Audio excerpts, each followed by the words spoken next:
സർവം കൃഷ്ണാർപ്പണമസ്തു. നാമജപത്തിൻ്റെ മഹിമയെക്കുറിച്ചറിയാം. ഭക്തിപൂർവം നിശ്ചിത രീതിയിൽ, അതായത് പഥ്യം പാലിച്ച് ദൈവനാമം കോടികൾ ജപിക്കുന്നവർക്ക് അവരുടെ ജീവിതത്തിൽ ഗൗരവമുള്ള മാറ്റങ്ങൾ സംഭവിക്കുന്നതായി അനുഭവപ്പെടുന്നു. ചിലർ പറയുന്നത് പോലെ ഇതിൻ്റെ പ്രഭാവം മനുഷ്യൻ്റെ കൈരേഖകളിലേക്കും വ്യാപിക്കുന്നു.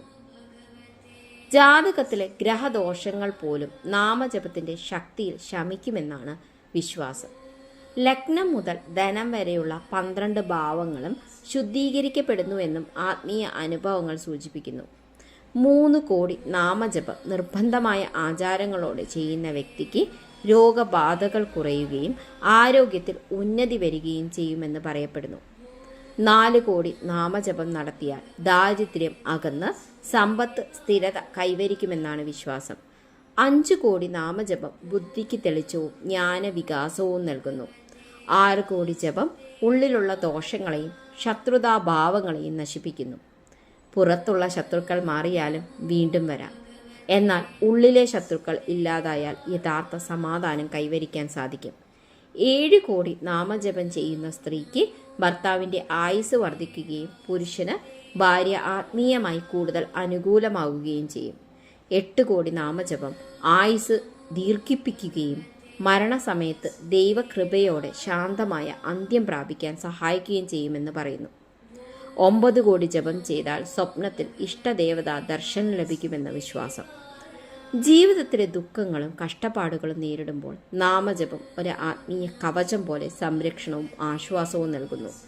മനസ്സിനെ ശുദ്ധീകരിക്കുവാനുള്ള ഏറ്റവും ശക്തമായ മാർഗങ്ങളിൽ ഒന്നാണ് ദൈവനാമസ്മരണം. നിരന്തരമായ ജപം മനസ്സിനെ നിർമ്മലമാക്കുകയും ദൈവചൈതന്യം ഉണർത്തുകയും ചെയ്യുന്നു. അകത്ത് അടിഞ്ഞുകൂടിയിരിക്കുന്ന പാപവാസനകളെയും ദുഷ്പ്രവണതകളെയും ഇല്ലാതാക്കുമ്പോൾ നന്മയുടെ പ്രകാശം കൂടുതൽ തെളിഞ്ഞു വരുന്നു.